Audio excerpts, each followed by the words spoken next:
大家好，我是小米，好久不见啊！我终于回来，开始继续做我们的环世界的视频啦。这一期一上来，我们先把我们之前战斗的一些东西处理一下。之前是来了一批猎杀人类的狮子，我们把它的尸体来做成我们的死灵阵的一部分。关于这个死灵阵呢，有很多小伙伴提了建议啊。首先，我觉得最好的一个建议就是把这个最边上的2个给它换成高爆弹啊，这个是比较好的。但是需要注意的是，中间的这些啊，千万不要随便换高爆弹啊。首先，最中间的这2个啊，如果这2个换高爆弹呢，你要把这个位置的这个雷往左移一个啊，否则这个雷不能引爆。那如果这2个换高爆弹呢，我这边是一个叠加伤害的位置啊，这里我会放一个死灵地雷的啊，这里也会有一个高爆弹作为引线啊。所以这个死灵地雷呢是靠这2个高爆弹来引爆的啊，靠2个这个陷阱来引爆的。如果你换成高爆弹的威力会不够啊，这2个点是需要额外注意的。至于边缘的位置呢，主要是为了它这个屋顶啊，造成一个比较大的范围的伤害啊，让这个范围内的人都会被屋顶砸伤啊，所以换成高爆弹倒是无所谓啊。这就是我对于这个阵地的稍微的一个修改啊。那接下来呢，来说一下这一期的目标啊。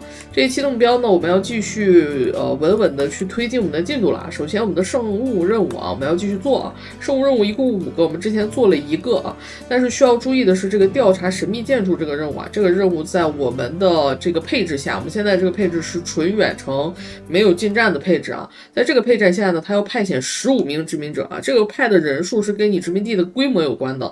基本上是派2/3以上的这个殖民者要去参加这个任务啊，所以会导致你的基地很空虚，这是其一。其二呢，你派的这个殖民者里是不能有我们的这个食尸鬼的，食尸鬼上不了这个，没有办法主动去上这个飞船啊。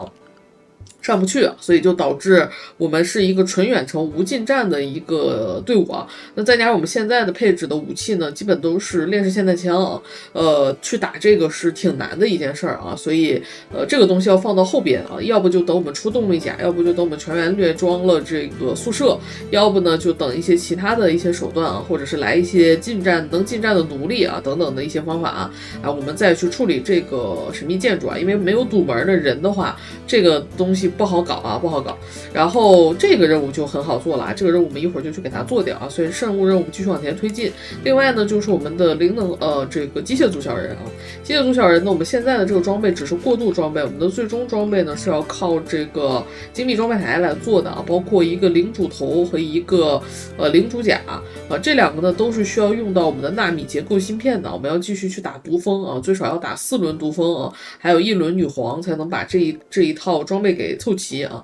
然后我们现在呢也可以去开始造这些甲了。这些甲里呢，其实这个海军套和这个斥候套在我的这个系列里呢，其实可造可不造啊，因为我们是全员远程的这样的一个配置啊。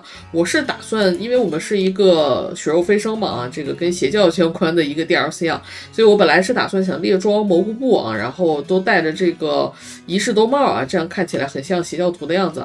但是这个蘑菇布长得实在是太慢了，而且这些全收下来呢，也做不了多少的外套，所以我后来想一想呢，可能还是得猎装一些我们的这个盔甲。那猎装这个盔甲呢，对于我们纯远程的单位来说，其实我觉得比较好的其实是飞黄套哈。飞黄套呢，就是用这个飞黄甲，飞黄甲是自带一个动力包的，这个呢能把我们的这个能带一个跳跃背包，能把我们跳跃背包的位置给省出来啊。或者你就是带跳跃背包，然后穿其他的这个护甲也可以啊，但是各有利弊啊，各有利弊。然后呢，盛装套是基本上是给我们的这个灵能小人来用的啊，以及我们的爵位小人啊。之后呢，等我们的这个大厨他的爵位提升上来之后，现在还没有提升啊，等他的这个爵位提升到这个骑士啊，我们现在可以提升到骑士了，他就会有衣着的要求啊。在服装需求这里呢，你或者是穿这种贵族服饰，如果你想穿这个灵能的服装呢，你要穿这个灵质的衬衫或者是什么，或者就得穿盛装装甲。盛装装甲呢是需要有衣服的啊，这个光有头是不满足盛装装甲的需求的，所以这边盛装的我们也要造哈。这个赤猴和海军的蓝图我们都已经这个研究我们都已经解锁了，但是后边再往后呢，这个骑士甲骑士这一套甲我觉得大可不必啊。一来是它的加成没有高到那个非得要的地步啊，虽然凤凰装甲挺帅的哈，但是它的这个强度没有高到这个地步，这个比较随缘，因为它要2个图纸啊，这个就不太好说了啊。然后我看了一下我们第一期视频，现在是1.9万赞啊，可能勉勉强强最后能凑到2万赞啊，那我们就或者打一个飞船的结局，或者就打一个我们的帝国的结局啊，来作为我们的双结局来结束哈，是这样一个想法。研究其实基本上已经大多数东西都研究完了，没什么可研究了啊。我现在正在研究植树啊，因为我们的这个阵地也好，以及我们后边需求的这个火盆啊，这个贵族小人是需要火盆的啊，这个火盆也好，都是需要大规模的这个木头的啊，没有木头的话没有办法维系这个夜店厅的稳定存在，所以需要自己去种一些树。要注意的是呢，种树的话是必须需要种在这个最少是这种绿色的这种土地上的啊，这种红色的土地啊，我们的我只种过仙人掌，龙舌兰能不能种在这种地方？我没试过啊，但是据我观察仙人掌的生长情况呢，感觉是够呛啊。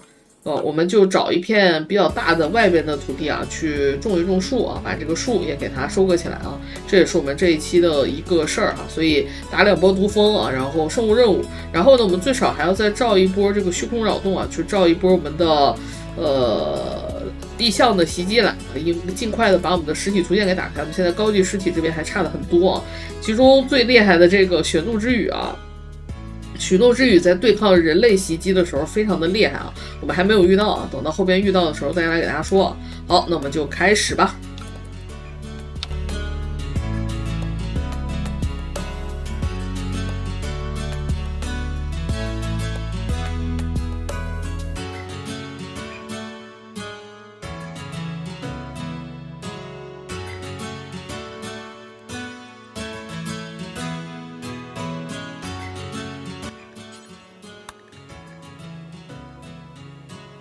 好，这边一个新人加入我们了。这个小人呢，年纪有点大了啊，但是特质很好啊，善良、工作狂和神经质，工作效率会非常的高。如果之后再配上我们的这个3倍工作效率的工作激励啊，再配上这个，其实我们意向 DLC 里边增加了很多能提高工作效率的东西啊，包括狂热诱发器和这个睡眠抑制器啊。但这2个东西对心情的损伤特别大，你可以看一下我的这个工作室的大小，基本上是可以完美的把这2个东西覆盖到的，所以你想用呢是可以用的啊。但是呢，想用它俩呢，我的建议是最少你要开始吃上奢侈的食物啊，并且最少需要你的这个小人有一些其他的补充心灵的这个心情的手段，比如说这边再放一个那个帝国的那个调节心情的那个电线杆，或者是你基地里有一个切了脑的，然后插了乐丝芯片的一个电线杆啊，都可以啊，反正你需要一些调节心情的手段再开始启用这个东西啊，尤其是这个睡眠抑制器，我个人觉得这个东西相对来说是比较坑的，尤其是你的主力小人，我们基地里的主力小人呢都是有配偶的，配偶2个人是可以睡觉的时候滚床单的啊，那你如果用了这个睡眠抑制器呢，你就会极大的削弱滚床单带来的这个心情的收益啊，所以看你自己要不要用这个东西啊。我个人呢暂时现在先不太想用啊，这是我的选择啊。然后这个金永昌加入进来之后呢，他大概率也是我们的一个矿工啊，主要看重的还是他采矿的能力啊。手工虽然可以练，但是一般般啊。那我们来欢迎他，他是我们第17号小人啊，那我们就叫他小季好了啊。虽然他年纪有点大了，然后顺便看一下我们的奶奶的年纪怎么样了啊？还是有点大啊。我估计再洗个1到2次啊，就可以把这个洗掉了。但是他可能不是最着急洗的，我记得我还有一个小人压伤了脑子的，我们先把那个压伤脑子的先洗一下。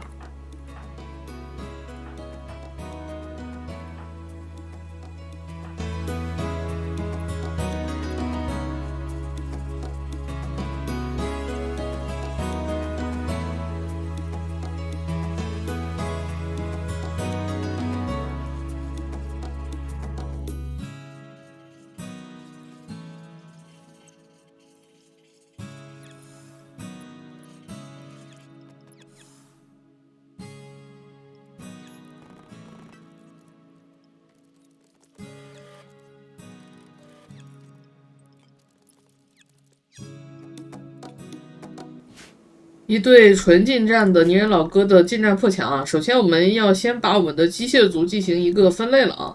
我们每一个机械师其实是有2个不同的控制组的，我们可以考虑把我们所有的这个日常维护的基地运转的这些小型的机器人啊，都给它分到工作组2去啊，然后战斗用的机器人呢分到工作组1啊。那平常遇到敌人袭击的时候呢，直接把这个工作组2全都切成休眠啊，他们就会自动休眠掉了，这样就不用每次去改这个安全区了啊，操纵能稍微的方便一些啊。然后我们要开始准备战斗啊，这个泥人老哥比较好处理啊，我们就加速啊，给大家看一下。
好家伙，紧接着又来了一波机械破墙啊！机械破墙就稍微麻烦一点啊。刚才是纯近战啊，一只白蚁，但我估计它正对的方向应该就是这边的方向啊。如果能触发这个死灵阵呢，相对来说就舒服一点啊。如果不触发呢，就会难受不少啊。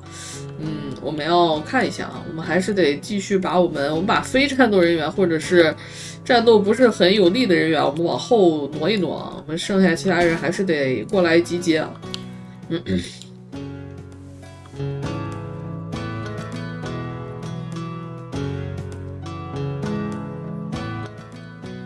不太好啊，他们打来的方向是我们仓库的方向啊，就有点烦，有点讨厌啊。但是没有办法啊，我们赶紧把人都往这边调。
有一批敲击兽啊，敲击兽已经不再是我们这个赚钱的主要方式了，但是它是我们的死灵阵里最厉害的单位啊，所以我们要把这4只敲击兽给想办法留下来啊。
哦，我们的忍儿和飙火没有走到最后啊，分手了啊，分手了。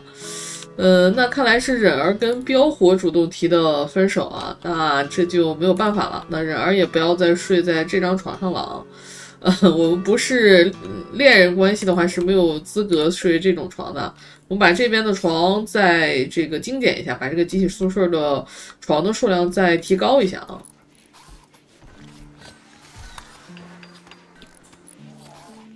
然后小米刚才开了一个虚空扰动的仪式啊，看看会来什么样的一个意象 DLC 的袭击。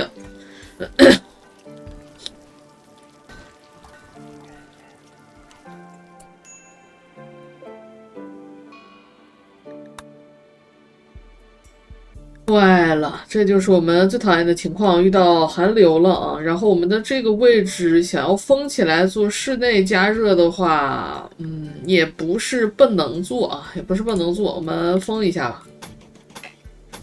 现在不封的话不好弄了啊。为了保住我们的这点儿蘑菇布和我们的这些食物啊，我们必须要把这里抓紧进行处理。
我们来接一下这个生物任务啊，村庄的终端机。这个任务是在我们有了灵能小人，并且拥有隐身能力之后，是非常简单的一个生物任务啊。我们先把它给做掉。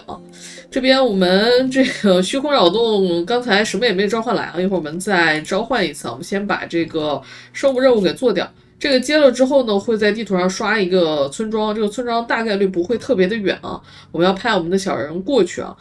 这里呢其实不用派太多的人，就派我们一个人就可以了，就是会隐身的灵能小人，就他一个就可以了。如果他有远距离折跃呢就更好，如果没有呢就稍微的慢一点啊，也没关系。我们这里呢就把他派走啊。就让我们的矿工一个人去啊，然后给他稍微带点吃的，因为他要走回来啊，所以给他稍微带点干肉饼，然后也可以给他带一个睡袋啊。算了，就在外边睡吧，问题也不大的啊，就让他在外边睡了。然后在方案里把我们的矿工改成远征的一个饮食方案啊。好，装载完毕之后呢，我们就选择发射啊，直接发射到这个村庄里啊。这个村庄是个友好村庄啊，所以你投到中心其实也可以啊。那我们现在就投到边缘啊，就谨慎一点。然后上一期呢，我们错过了一个非常重要，在我们意象版本很厉害的灵能啊，就是这个猎杀人类脉冲啊，就是让动物发狂猎杀人类的那个心灵能力啊。那个能力在异象版本非常的强啊，我之前并不知道这种用法啊，导致我以前的异象打的都这么费劲啊，原来是这个原因啊，这个东西特别的强力啊，我们之后再去买一下啊。这里呢9个小时之后就会变成敌对啊。9个小时之后，所以我们要在9个小时之内呢，要把这个远古控制台给它害入掉。那在这9个小时之内呢，我们还是一个友好的状态，所以我们可以直接走到这个正中间啊。然后啊，只要我们一触碰这些人立刻就会跟我们敌对啊。但是啊，只要他们看不见我们，就是即便敌对了也没有关系，我们把速度调得慢一点啊。然后我们先隐身，然后我们就破解，哎，他们就立刻就敌对了啊，我们也不管他们。好，然后我们也不要开火啊，然后我们就往外走就可以了。我们比如说这边其实不太好走啊，这边人有点多，这里可能会有碰撞体积的问题啊，因为我们已经敌对了，所以会有碰撞体积的问题。我们往外跳吧啊！别开火，别开火，别开火！然后我们要看一下我们的小人的这个隐身啊，如果还剩下2秒呢，就要赶紧给他续上啊。好，现在问题就不大了，然后我们就开始往地图外走啊。你观察一下你自己离地图哪个方向最近啊，你就挑一个最近的方向就可以了。好，然后我们再跳啊。一般正常的图呢，我们都是不能就是在有敌对单位的时候重组远征队的啊。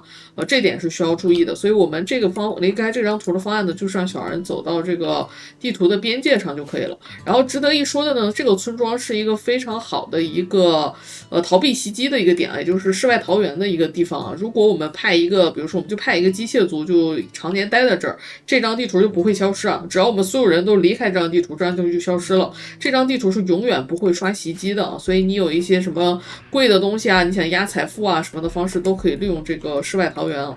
但对我们来说已经没有意义了，我们就直接走到地图边缘，离开地图就可以了。好，这样我们就出来了，然后我们就让我们的这个矿工啊直接回到这个里边就可以了。然后我们身上是带有吃的的啊，一定要记得给他带吃的就可以了。我这里连那个睡袋都没给他带啊。这边我们没啥可研究的，就随便研究一下好了。好，那这个生物任务我们就算是做完了。这里遇到了一组这个啊，我们没什么好交易的，我们就继续前进。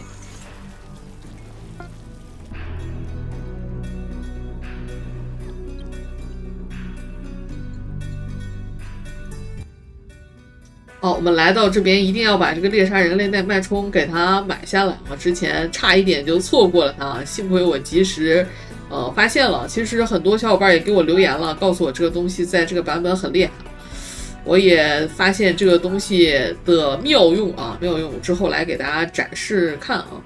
其他的东西都不是很重要，可以考虑往我们的医疗室里放一个巨屏啊，但是其实也不是很重要啊。超织物的裤子，其他东西都不是特别好啊，我们就算了，就不要了，我们走。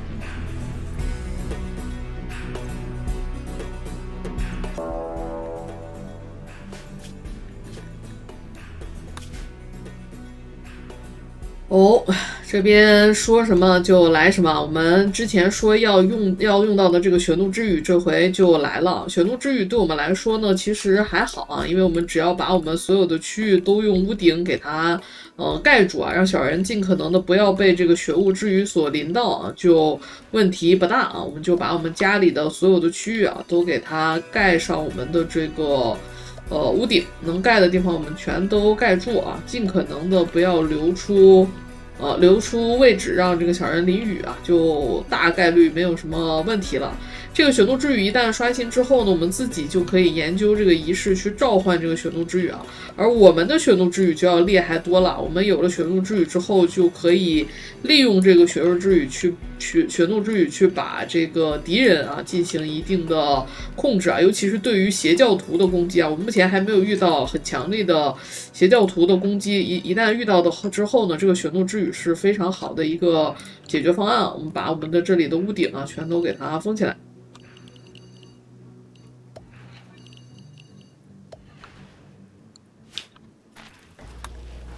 这里好像出了个什么 bug 啊！我这边选了这个坟墓之后，因为这个地方的坟墓是有可能被我们的死灵阵给复活的，一旦复活还是会有问题啊，所以我这里去，想又再建一个坟墓在这边啊，但是无论怎么选啊，这个苗萧的尸体始终弄不进去啊，之后我想办法去给它炸掉吧啊。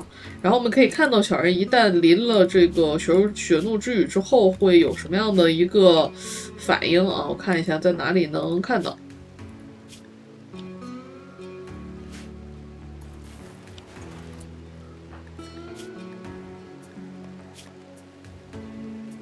目前还没有什么太多的这个数值显示啊，等到后边如果血怒之雨淋久了，我们的小人会直接发狂发怒的啊。这里这个在哪儿能看见来着？我有点忘了。哦，目前看不到啊，看不到就算了。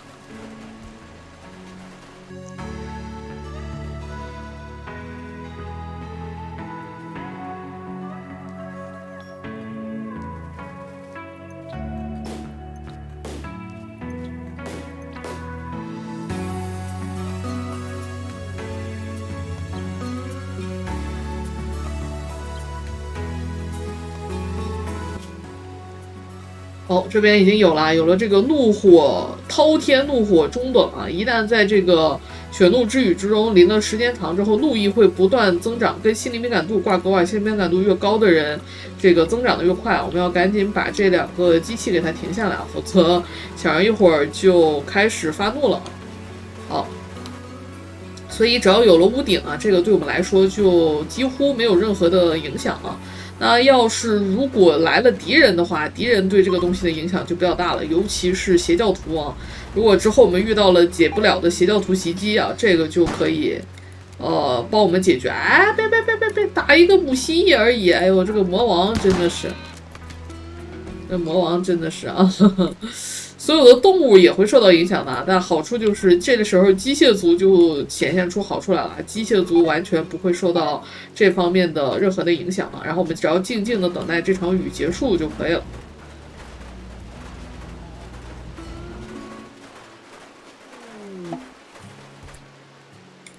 哦，这边又来了一个暗黑学者啊，手上和这些都有疤倒是无所谓啊，但是他会受到血怒之雨的影响啊，是一个心理变态的慢性子啊，智识非常的高啊。我们先把他，哦，又叫一涵啊，这个一涵这个名儿真多啊，又叫一涵，好，我们先把他这个请回来啊，请回家里。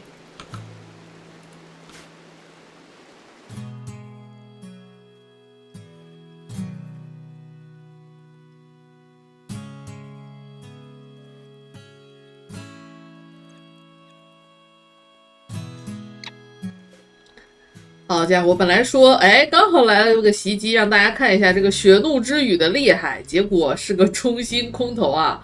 中心空投的这种形式，我们好久没有遇到过了。对我们这种阵地来说，中心空投算是比较麻烦的一种袭击类型啊。但是，我个人觉得也还好啊。我们先看看他们的落点在哪个位置，把速度一定要调下来啊。哦，看起来全在我们的卧室这边，要注意啊！这些卧室里的小人有可能会被砸到的啊。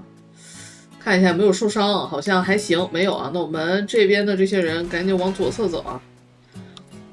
好，然后中心空投来了，我们有4个食尸鬼单位，所以我觉得比较好解决的最重要的点也在这里啊。4个食尸鬼单位能做的事情已经非常多了啊。好，那么其他的人呢？既然在这个位置，他们大概率会从这边杀出来。我们从这里走啊。哐哐，要不要在卧室里站着得了啊？你也没什么战斗力，主要是啊。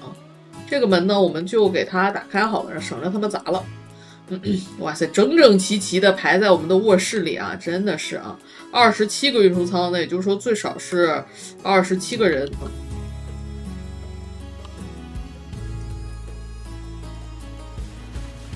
好，出来了啊！他们就开始砸我们的卧室了啊！比较难受的是，这个皇家的这个卧室肯定也是要被砸掉了，那没有办法，那砸就砸吧啊！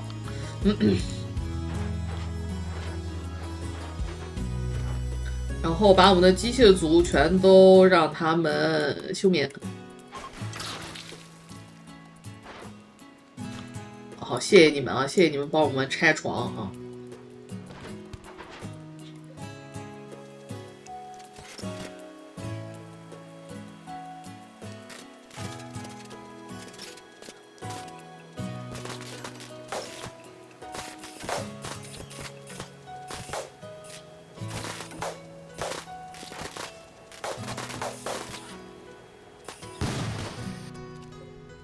这边有一个3发火箭啊，这个有点讨厌啊，我们最好能把这个3发火箭给它拦住，不要让它抬手。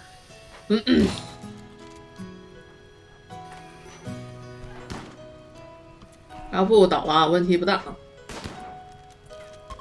好，3发火箭解决掉啊，然后我们这就逃跑啦啊！哎，怎么失去意识了？哦，因为这边中毒了，这边毒气浓度太高了啊！哎，我们这边也在毒气的范围内啊，赶紧往这边走一走啊！你们这就逃跑啦？这是不是逃跑的有点快呀？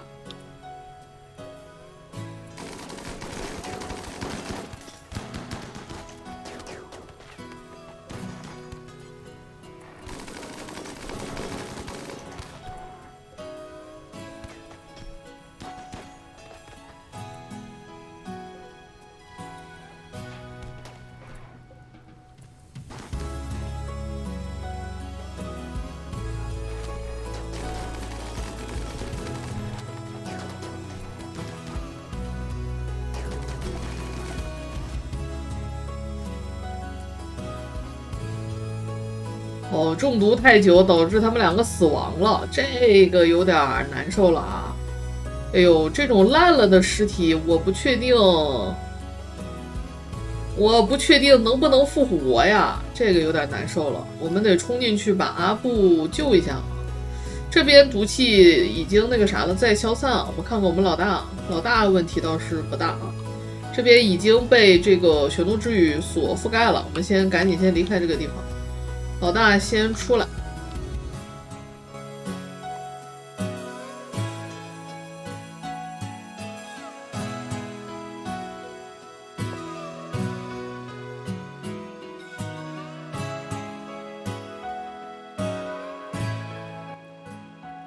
哦，可以啊，腐烂的食尸鬼也是可以复活的，那就不用担心了啊，随他去腐烂啊，没关系。那对我们的影响一点都不大。我们把这边也开始弄一下。没有这个肉的话，可以去收割一下外边的这个恶兆树啊，恶兆树可以提供一些初始所需要的肉啊。这边我们得赶紧先把这个屋顶移啊，让他们消散一下。还得注意我们自己小人的这个愤怒值啊。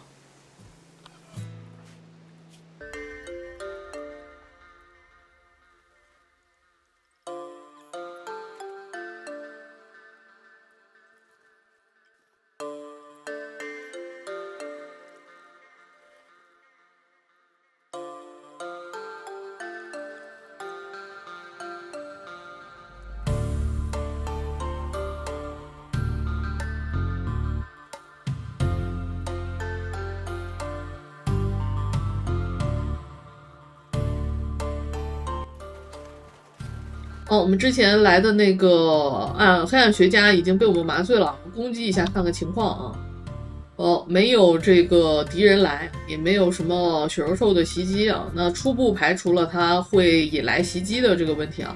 那我们不管，我们继续把它俘虏啊。然后我们要给它做这个健康检查啊，看看能不能查出一些什么奇奇怪怪的东西出来啊。当然有的时候这个也查不出来啊，查不出来也就算了。我们其实是有这个医疗机器人的，可以考虑用医疗机器人给它做啊，尽最大可能避免基础异形被感染啊。但是我们在这个设置的时候，其实没有办法去设置这个外科检查究竟是让机器人来做，还是让我们自己的人来做啊。所以其实这一点不是很方便去弄啊，所以我们就要不直接来吧啊。我看看我们的奶奶是不能进行手术的，我们就观察一下是谁给她手术的，我们记一下就好了。夫人15给她手术的啊。好，我们看一下，不是，这是只是治疗而已啊。那就由你来吧，我们看一下她会有什么样的问题。好，外科手术结果啊，胃未发现任何异常，当然也可能隐瞒了实情。那没有什么异常的，暂时就先观察着，10几天之后它有可能会离开啊。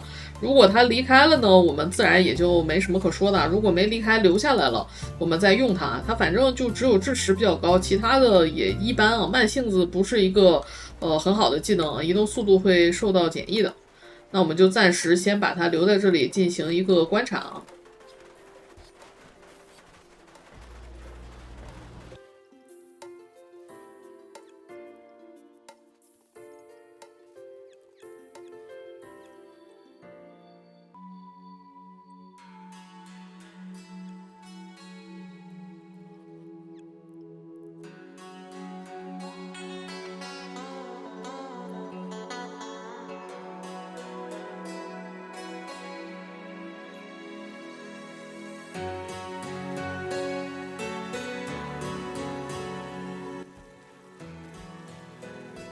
这个任务有点坑啊！17个囚犯，21天，每天还都必须接受治疗才给一启灵神经，这任务太糟了啊！不接啊，谁接谁傻。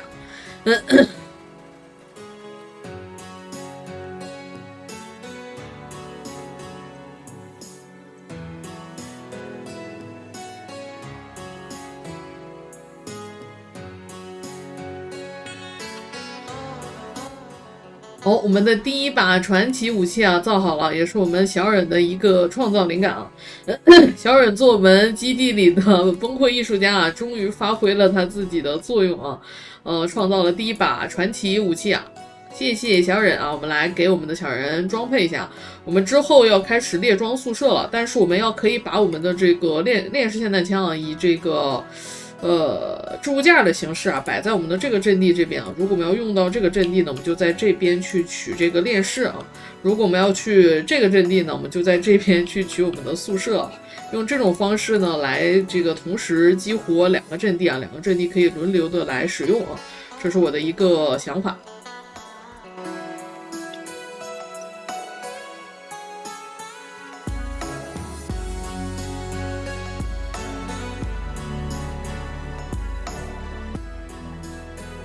这边做了一个节日，又来了一个新的小人，看看他的属性：高效催眠加脆弱，一般啊，属性也很一般，而且不能从事暴力行为啊。虽然没有什么健康问题啊，但是年纪很小啊，叫做水波啊。行吧，先把它加入进来。那这样的话，我们可以考虑把我们的这个不爱枪这个小人啊，去给它转化成一个近战小人。刚好他也是一个格斗者，虽然是要吃到一点点的这个心情减益，但平常我们可以让他空手啊。这样的话呢，我们就有了一个格斗近战单位啊，我们也可以给他打造一套这个近战的装甲，比如说先让他穿一套海军套或者是斥候套都可以啊，先让他穿一套啊，这样就可以有了我们的第一个近战小人，然后把这个投弹手的位置让给我们的水波啊，也是可以的啊。现在我们的基地里目前是18个啊正式小人，4个食尸鬼啊，接近20现在是22个人。我的最终想法大概是20个殖民者啊，4个食尸鬼这样的一个配置啊，已经非常接近我想要达到的这样的一个效果了。哦，他不能从事暴力行为，应该连投弹都投不了啊！哎呀，连投弹都投不了。这有点差，要不直接把他这占我们一个人，的确有点难受了啊。那我们把它放逐了吧？我们可以选择这里啊，直接把它放逐掉。但是放逐的话，我们所有的人会吃3点的心情减益啊，我觉得也可以啊，也无所谓啊，就让他走掉吧。那我们继续跳舞啊。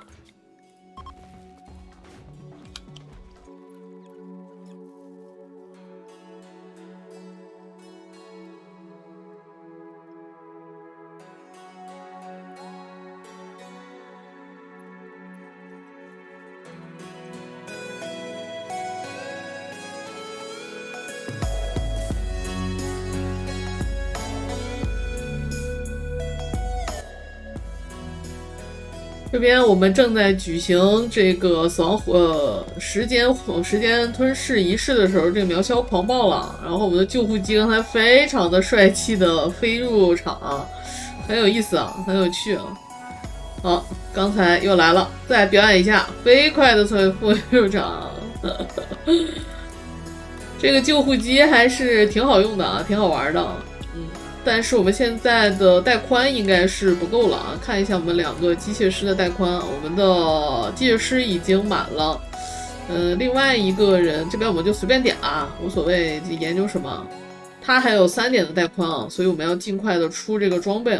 我们也把这个激活掉了，再召唤一波这个毒蜂。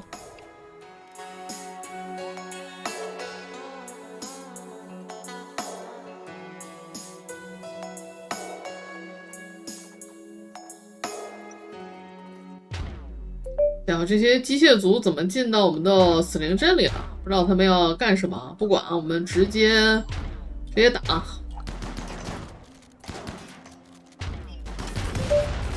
坏了，还是把这个激活了啊！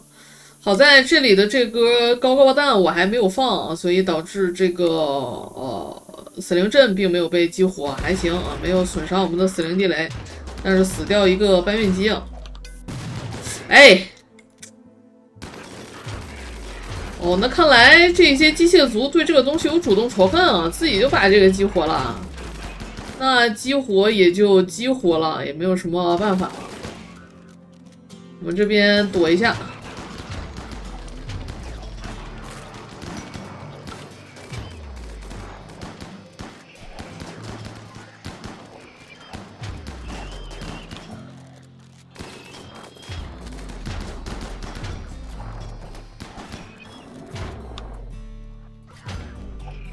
好，剩下的交给我们的死灵阵就可以了，不用管了。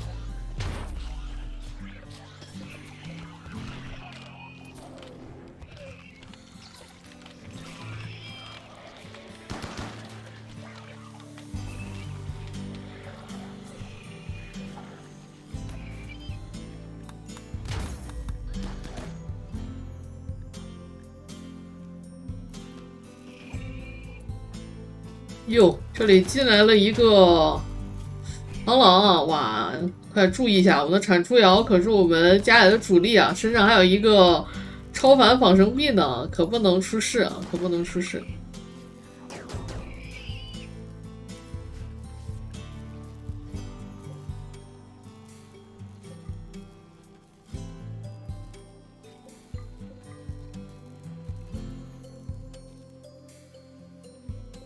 好的，在2波毒蜂打完之后呢，我们就可以做出我们的机械领主甲了。我们也来做一个啊，机械领主头的话，先等一等，我们优先做甲，然后让我们的铲除瑶来做。那本期视频的时间也差不多了，这一期我们触发了血怒之雨啊，打了2波毒蜂啊，还去处理了几次的破墙袭击啊，又把我们的这边的阵地再去进一步的完善啊。下一期呢，我估计我们的女皇就可以出来了，应该差不多了。感谢大家收看，如果你喜欢这个系列，别忘了给下面一个3连。我们下期节目再见吧，大家拜拜，拜拜喽。